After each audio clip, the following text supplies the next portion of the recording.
on regarde ce qui s'est passé sur ma première expédition, c'est l'ascension du Himlong-Himal, ce sommet d'un peu plus de 7000 mètres, frontière Népal-Tibet, une équipe de 10 personnes, entre amateurs, donc des gens compétents dans le sens où la majorité des membres de l'équipe sont des formateurs en montagne, en alpinisme, dans le club de montagne, et en même temps sans être des professionnels, mais voilà des gens bien outillés. Et j'ai eu la chance d'être un de ceux qui ont atteint le sommet. J'ai vécu là-bas des moments absolument fabuleux, extraordinaires. Et pas seulement parce qu'on était sponsorisé par la Chartreuse. J'ai vécu là-bas des moments extraordinaires. Nous avons vécu des moments extraordinaires, nous étions 9 sur 10 à atteindre le sommet. Sur ce sommet qui avait été gravi que 2 fois depuis le début de l'histoire des temps. Les sponsors, ravis. La presse spécialisée, fabuleuse expédition Himlong-Himal. Et chacun d'entre nous, chacun de ceux qui étaient allés au sommet, c'est-à-dire 100% des personnes dans l'expédition qui avaient décidé d'aller au sommet, les 9 qui étaient allés là-haut, nous étions absolument ravis, tout comme était ravi la personne qui avait décidé de faire demi-tour en ayant atteint ses limites.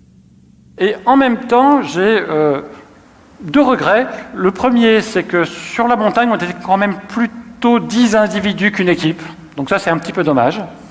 La deuxième chose est un détail, je force un peu le trait mais à peine, c'est qu'au retour, là quand on sort de ce projet extraordinaire, 9 personnes sur 10 au sommet, 100% de ceux qui veulent atteindre le sommet l'ont atteint, et quand on sort de l'avion et qu'on arrive sur le tarmac ici en France, ben en fait la grande majorité des membres, quasiment tous, ont pris une décision très simple et définitive, c'est de ne plus jamais rien faire avec personne de ce groupe.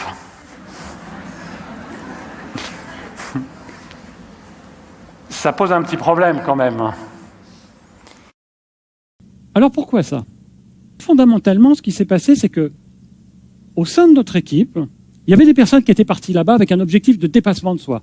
Pour eux, le succès du projet se mesurait au fait qu'on ait tenté tout ce qui était raisonnable en termes de sécurité, mais qu'on ait joué toutes les cartes, tout tenté pour atteindre le sommet.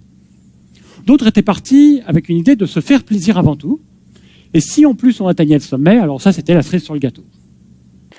Et quand je regarde avec le recul les motivations des uns et les motivations des autres, dans tous les cas, elles sont nobles, elles sont acceptables, éthiques, enfin voilà, il n'y a aucun problème avec ça. La seule chose, c'est qu'il nous arrivait plusieurs fois des événements comme celui-ci.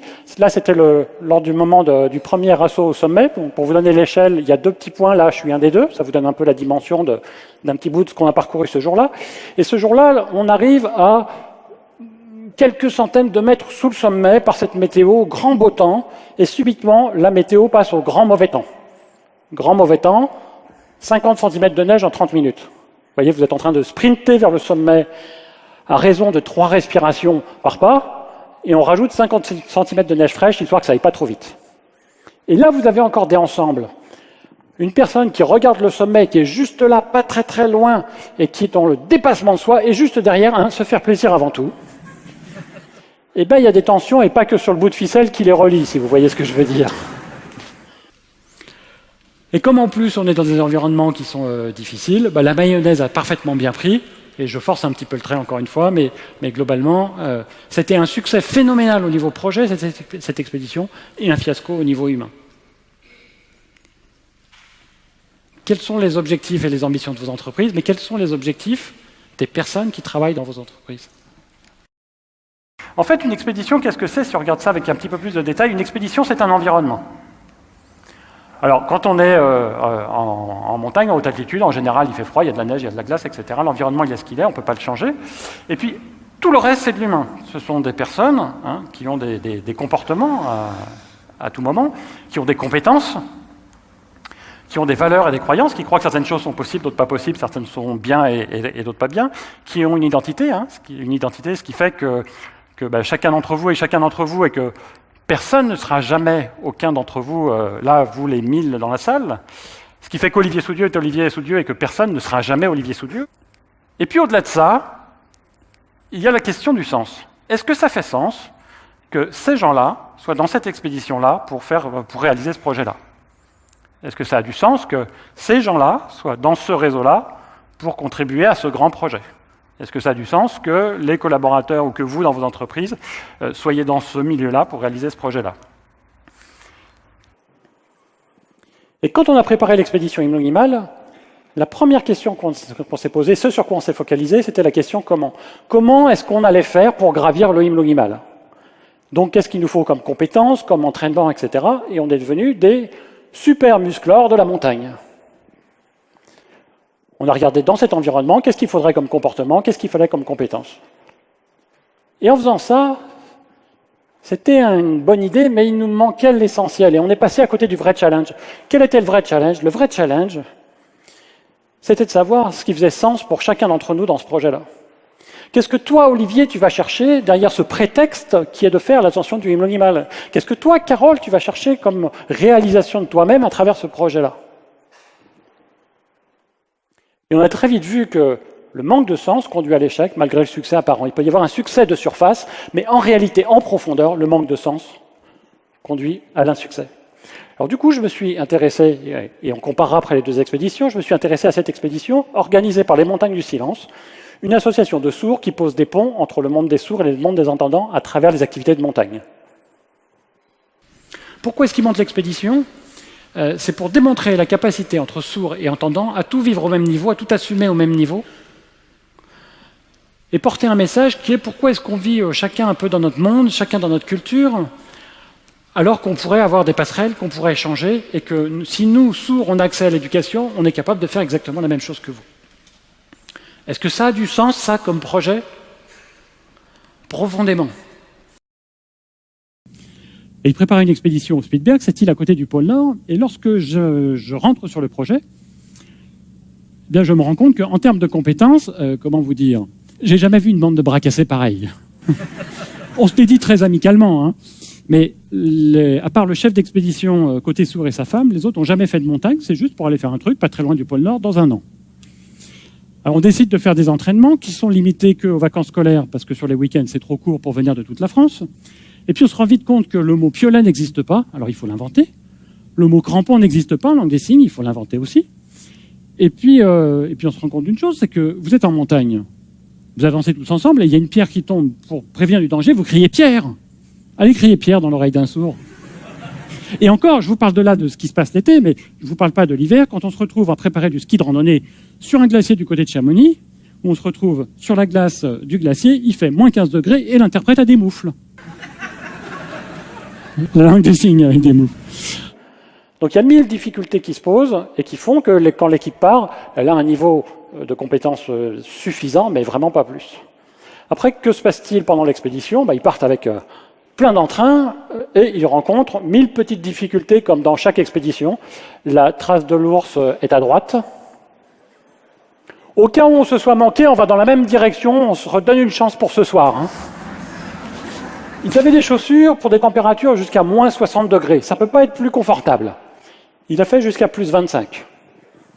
Leurs pieds ont tellement gonflé qu'ils étaient plus capables de le rentrer dans les chaussures, même sans les chaussettes, et ils ont dû découper leurs chaussures avec leurs opinels pour être capables de remettre les pieds dedans. Mais ça ne les a pas empêchés d'avancer. Et le soir, quand les guides norvégiens allaient se coucher, il y avait une deuxième journée qui recommençait pour les Montagnes du Silence, avec la liaison pédagogique avec les écoles, ensuite avec les sponsors. Ils allaient parfois se coucher à 1h, 2h du matin, mais ensuite, à la première heure, il fallait repartir. Qu'est-ce qui s'est passé pour eux en termes d'énergie pendant cette expédition? Eh bien, ils ont chaque jour parcouru une distance supérieure à tous les jours qui avaient précédé. Et à la fin de l'expédition, en termes d'engagement, en termes de volonté d'être ensemble, en termes d'envie de faire des choses, mais je ne sais pas comment vous dire, c'est des kamikazes au sens positif du terme. Rien à voir avec l'expédition Himal. Alors, pourquoi ça dans le détail? La première réponse, c'est que les Montagnes du Silence, elles abordent leur projet d'une façon différente. Sur cette pyramide, ce qu'elles vont regarder en premier, déjà, ce qu'elles vont regarder, c'est l'intégralité de la pyramide. Et en particulier, la question de savoir ce qui fait sens, autrement dit, aller titiller les motivateurs intrinsèques de chacune des personnes. Et puis ce que j'ai vu à travers cette expédition, c'est que soudés par le sens, même s'il y a des difficultés, même s'il y a des manques de compétences, même s'il y a des imprévus, alors oui, il y a de l'initiative, il y a de l'audace, etc. On va y revenir. Où est la vraie performance, où est la vraie réalisation de soi dans tout ça? Alors évidemment, pas dans l'expédition Himal, mais plutôt chez les sourds. Et surtout, pourquoi des résultats si différents? Pour préparer l'expédition Himal, le questionnement qu'on a eu était centré sur le bas de la pyramide et démarrait par la question « quoi ». Ce qu'on a à faire ensemble, c'est quoi? Il y avait une bonne idée derrière ça, c'était l'idée d'avoir un objectif commun, parce que c'est plus facile d'atteindre un sommet si on est tous en train de parcourir la montagne pour gravir le même. Donc être d'accord, bien précis, l'objectif du projet c'est quoi? Notre objectif c'est quoi? Ensuite, la deuxième question, c'était la question comment. Comment est-ce qu'on va faire? Qu'est-ce qu'il nous faut comme matériel? Qu'est-ce qu'il nous faut comme comportement? Qu'est-ce qu'il nous faut comme compétences? Et puis on est parti très heureux de tout ça, sauf que du coup, sur place, on mettait en place des actions, et que comme le sens n'était pas partagé, eh bien les actions ne donnaient pas les résultats attendus. Alors frustration, bien sûr, et puis pour ne pas refaire les mêmes erreurs, on se posait la question de savoir pourquoi ça n'avait pas marché. Et là, on avait une idée extrêmement intelligente, on se posait une nouvelle question qui est « et maintenant, on fait quoi ?» Et pendant toute l'expédition, on a tourné sur ce questionnement, avec de la frustration à chaque fois que les actions ne fonctionnaient pas, accumulée, et avec le résultat que j'ai décrit tout à l'heure au final. Les montagnes du silence ont une approche très différente. Elles approchent leur projet pour engager les personnes et faire que les personnes s'engagent. Elles approchent le projet à travers la question du sens d'abord. La première question qui est posée, ce n'est pas la question quoi, c'est la question pourquoi. Et d'ailleurs, ce n'est pas la question pourquoi, c'est la question pour quoi. Non pas pourquoi la cause en un mot, mais pour obtenir quoi, what for, dans quel but. Et une fois que tout le monde a travaillé ensemble pourquoi on fait les choses, et une fois qu'on a trouvé les raisons qui nous unissent, et une fois que les liens sont suffisamment forts entre les personnes, alors c'est le moment de se poser les questions de détail. Comment est-ce qu'on va le faire et où? Pourquoi on fait les choses? Pour démontrer que les sourds et les entendants peuvent vivre des choses extraordinaires ensemble et que les sourds sont capables d'avoir une place dans la société. Et comment on va le faire en faisant une expédition et où au Spitzberg? On est des grands spécialistes du faire, de la procédure, du Lean Six Sigma, des process optimisés, du manuel qualité qui est nécessaire, mais qui parfois est un petit peu engorgé d'essayer de prévoir toutes les possibilités, toutes les sous-catégories, etc. On est des spécialistes du faire. Aujourd'hui, on a bien compris qu'il fallait mettre l'humain au cœur du dispositif. Une des bonnes façons de le faire, c'est de commencer par les bonnes questions et par la bonne question, qui, de mon point de vue, est la question pourquoi est-ce qu'on fait les choses. J'ai un ami, il vend des contrats d'assurance. Je lui ai dit un truc un jour, c'est que si son job c'était de vendre un maximum de contrats d'assurance, il avait le métier le plus con du monde. Maintenant, si son métier, c'est de faire que chacun d'entre nous, personnellement et dans nos entreprises, que chacun d'entre nous se sente protégé et que si jamais un sinistre arrive, on puisse redémarrer du bon pied et le plus vite possible, il a le plus beau métier du monde. Quel est votre métier? Quelle est votre mission? Si le sens n'est pas suffisamment partagé ou suffisamment présent, ce qui va se passer, c'est que dans les difficultés, on va avoir des comportements de repli sur soi, de tirer la couverture, de quitter le navire, de peur, de frein, etc. Probablement qu'on va aussi avoir des pertes de liens, en tout cas que le lien entre les personnes va être endommagé à un moment parce que les gens se protègent. Si le sens est suffisamment présent, à l'inverse, les difficultés ne sont qu'une occasion supplémentaire de réaliser le projet collectif et de se réaliser soi-même en passant les difficultés tous ensemble, d'acquérir de nouvelles compétences et de ressortir encore plus soudés. Les difficultés dans une expédition, ça ne détruit pas le lien entre les personnes, ça ne tisse pas du lien entre les personnes, ça multiplie par 10 la tendance préexistante dans le groupe. Donc je peux continuer à manager avec les deux grands outils de haute technologie historique du management, la carotte et le bâton. Quand tout va bien, ça peut marcher à peu près avec quelques effets de bord, mais ça touche vite des limites. Ou alors je peux aller rechercher réellement le projet porteur de sens pour tout le monde et souder les gens avec ça, et du coup faire qu'ils aient des motivateurs intrinsèques qui font qu'en tant que manager, je n'ai pas besoin de les pousser pour qu'ils avancent, j'ai juste à coordonner des gens qui avancent à la limite trop vite, tellement ils sont motivés. Est-ce que je préfère un scénario où la carotte et le bâton font que le manager doit être là pour pousser ou pour tirer ses troupes? Ou est-ce que je préfère un scénario dans lequel j'ai un projet avec des valeurs qui sont affichées, qui sont incarnées, comme les belles valeurs qu'on a au CJD, et des équipes de valeurs qui sont des gens qui ont des valeurs, ce qui a pour conséquence que les valeurs étant alignées, chacun est auto-motivé et que le manager n'a plus qu'à coordonner des équipes qui veulent tous aller vers le même objectif. Si je veux créer de l'engagement, si je veux créer de la prise d'initiative, la première question, en tout cas le premier sujet à travailler, c'est le pourquoi. Ça, c'est la première chose que je souhaitais vraiment partager avec vous aujourd'hui. Parce que dans un monde incertain et complexe, On a besoin de compétences, on a besoin de sens, mais il faut bien comprendre que le sens prime sur la compétence. Si j'ai de la compétence, mais que le sujet, le projet ou l'action collective ne fait pas sens, ce que j'obtiens, c'est de l'inaction. Si je n'ai pas tout à fait le bon niveau de compétence, il en faut, mais pas tout à fait le bon niveau de compétence, mais que le sens est partagé et que le projet fait profondément écho aux valeurs des différentes personnes, à ce moment-là, elles iront chercher la compétence, et il y a même des choses magiques qui se passent sur la vitesse de la montée en compétence et sur la façon dont les gens sont autonomes.